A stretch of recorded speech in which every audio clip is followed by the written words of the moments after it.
I'm devastated. I'm drained. I feel damned. Having been born a Dallas Cowboy fan, as I suffered through the ultimate Monday nightmare at home with a chance to save the season against a 2-5 team from Arizona. It's always Arizona. They're always our worst nightmare, dating back to that 38-0 thing that I watched once upon a time in 1970, the Cowboys' first Monday night game ever at the Cotton Bowl, 38-0 Cardinals. But I'm not surprised, because I said on today's Arena Gridiron, I will not be surprised if they lose tonight, because deep down, I thought they would lose tonight.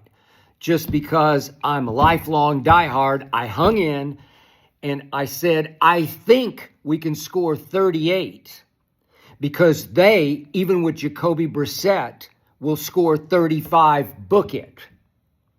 And here is what is tearing me apart as I speak to you now.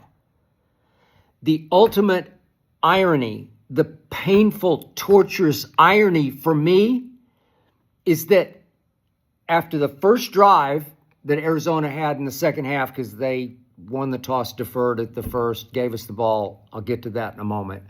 They go down and score at the second half, kickoff, and it's 27 to whatever it was, 7. Now 27-7. And yet, here's the irony. In the second half, from that point on, I really liked how the Cowboy defense played. All of a sudden, the Cowboy defense rose up, and an Arizona that was 7 of 9 on third down in the first half when we couldn't stop anything, anybody, anywhere, anytime. It went 0 for 4 in the second half. If my math is right, 0 for 4 in the second half on third down. Marvin Harrison Jr. had 6 catches with 4 minutes left in the first half. That was his career high. He wound up with 7 for the game. Who knew? We actually did a pretty good job on him and them after that opening drive to start the second half. We actually tied Arizona in the second half 10-10 because we wound up getting to Jacoby Brissett. We wound up with 5 sacks. I never thought I'd see the night or the day when we had 5 sacks and 11 quarterback hits. I'm like, there's life, there's hope, there's a reason to go on. And yet, we turned the ball over 3 times.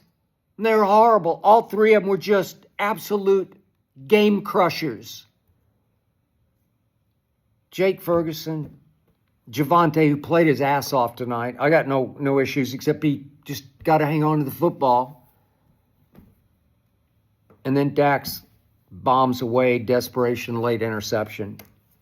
I thought maybe it'd come down in the hands of George Pickens, but they didn't feature him in the second half. So here's the irony, that in the end, what let us down tonight was the offense more than the defense. It's double jeopardy. I can't win because I said, I think they can get to 35. Baloney. 35? They were lucky to get to 17. And I said, I know Arizona will get to 35. I'm sorry, 38 for us. 38 for us. And I said, I think we'll get to 38. I know they'll get to 35. And we held them to 27 because we actually played some defense in the second half. Jadeveon Clowney was pretty great, dare I say. Back from the NFL dead. Turning back the clock the way we just did on Saturday night going into Sunday. He just turned his clock way back, like 8 years back. Dante Fowler came to life. Kenny Clark came to life. Odigizua came to life. He had I think 5 quarterback hits. I kind of liked it without much secondary. I mean, all you need to know about our defense for the night was Deron Bland, who just got absolutely smoked down there on the goal line, just made to look like a stumbling, bumbling fool, broke both ankles, Marvin Harrison Jr. But he wound up leading our defense with 14 tackles because he's tackling everybody downfield. Guys catching passes, running backs just breaking through the line, getting 8, 10, 12, 14 yards. But still, it got pretty quiet most of the second half because Deron Bland, I think he was playing pretty well. And the truth is, here's the bottom line to tonight.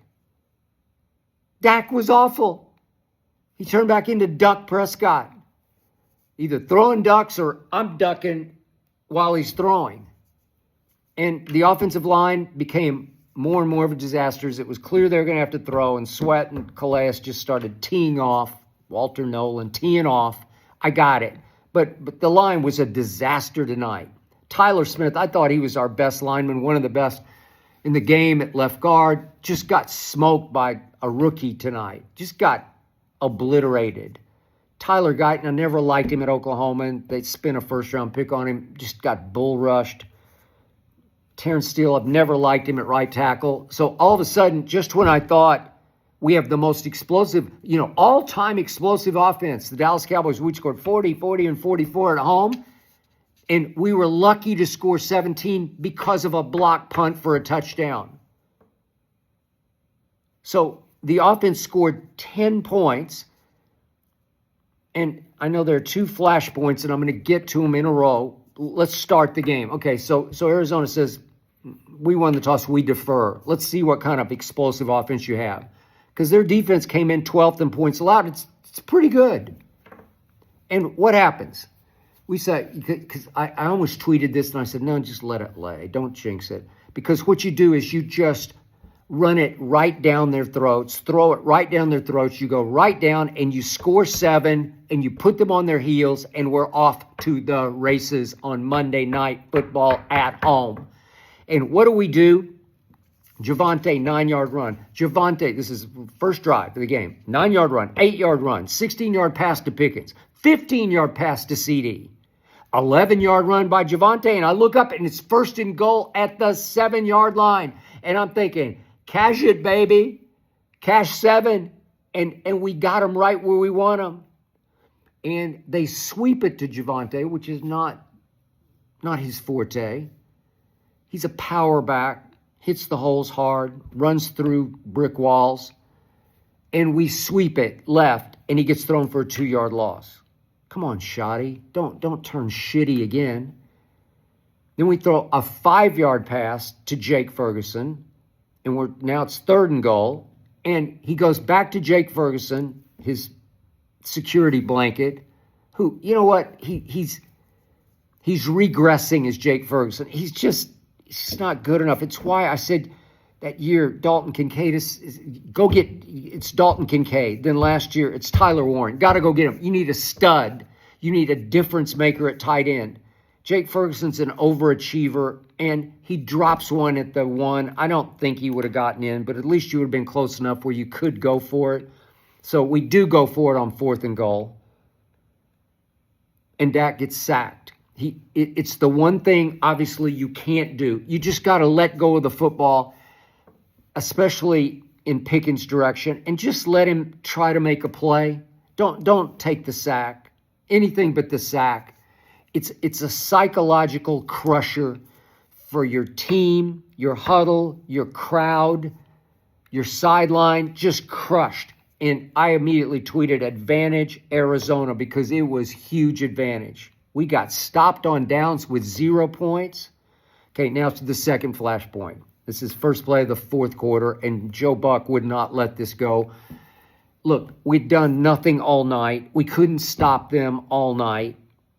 Even though we were starting to draw a bead on Jacoby Brissett, it's 4th and 3 at their 21. First play of the 4th quarter. We're down 27-10. It's 3 yards. We got the most explosive offense in the land. By the way, My God, Brandon Aubrey missed from 66 to end the half, and that was a killer too. So even he let me down, yanked it left, hooked it left. I'm just very, all my offensive weapons let down. Little Turpin, he just can't catch. And he just runs half-heartedly on some of those returns where I just say, what are you doing? I know you're trying to set him up. You got to go, man. You got to explode with those kickoffs or punts. Just explode. Make him make a play. I know he's tiny, but he drops so many balls. 4th and 3 at their 21. You just go for it because you're that good. I got no problem with that, but I have a huge problem with the play called.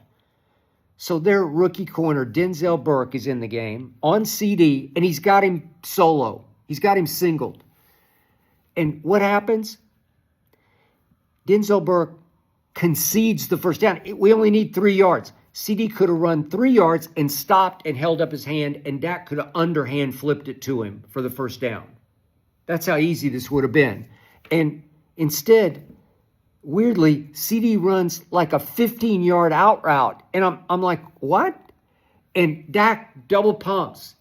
He clutches. He hitches. And it's too late. And then he floats it up, and Denzel Burke was able to get back into the play because the ball hangs forever. CD had to jump way before he needed to jump, before he should have. I mean, he had to jump early because the ball's just hanging in the air. And Denzel Burke, rookie, 5th-round pick from Ohio State, he gets there and breaks it up. Yeah, if we'd taken 3, it would have felt different at the end, but I don't want 3. I want the throat. I want to go. We got a whole quarter left. If you take it home right there, I like our chances. I do.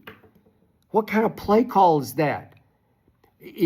For that matter, what if CD just sees what's happening and he just cuts his route off, and wouldn't he have, he and Dak have never gotten along. I guess there's no wavelength there, because that's where, if a receiver really knows a quarterback and vice versa, this is back to like Edelman and Brady, Gronk and Brady, you just sit down because you just see what's happening, and you just turn and say, give it to me, here. Seriously, it's a 10-yard cushion needing 3 yards. What are you doing? The offense is a nightmare. Dak was off all night long because he crumbles under pressure because he knew going in, and I give him some break here. Everybody's saying you got to score 40 to win the game at home.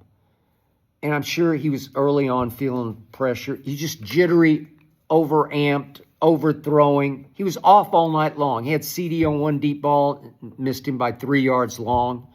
At least it wasn't a bad underthrow, but he just was off all night long. Wild high, wild here, wild there. Pickens made a couple of catches of misthrown footballs, off-target footballs.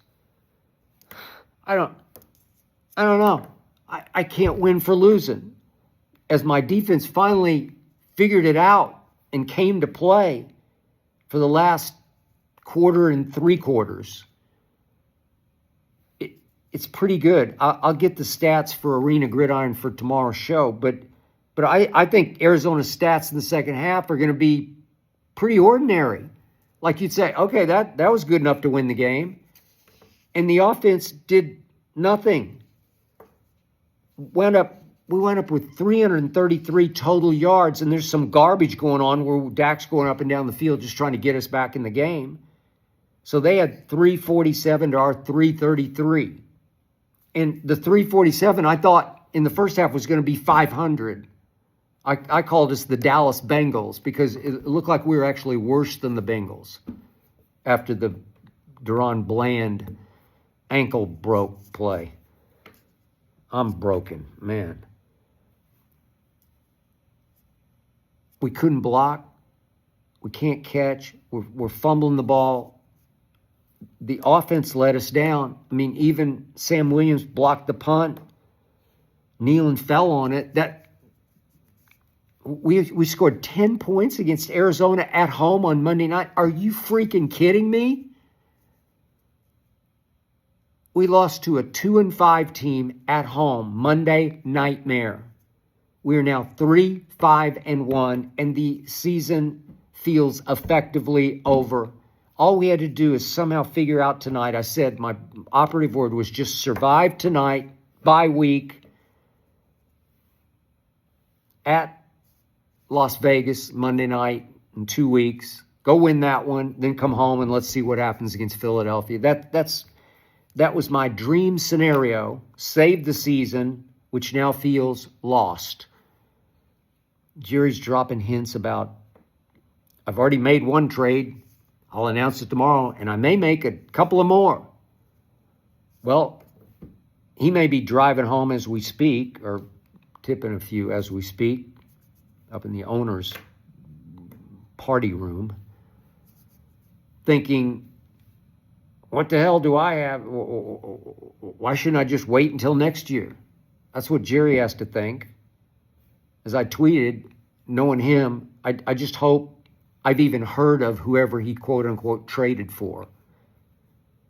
Somebody said, Jerry, this guy's available. He's the third-string cornerback for the Vikings. You want him? Yeah. That'll play well. We got to guess the third-string quarterback. You know, it's a clown show. It's just a clown show. And I'm crying clown tears. Tears of a clown. I got clowned by this team. And I apologize.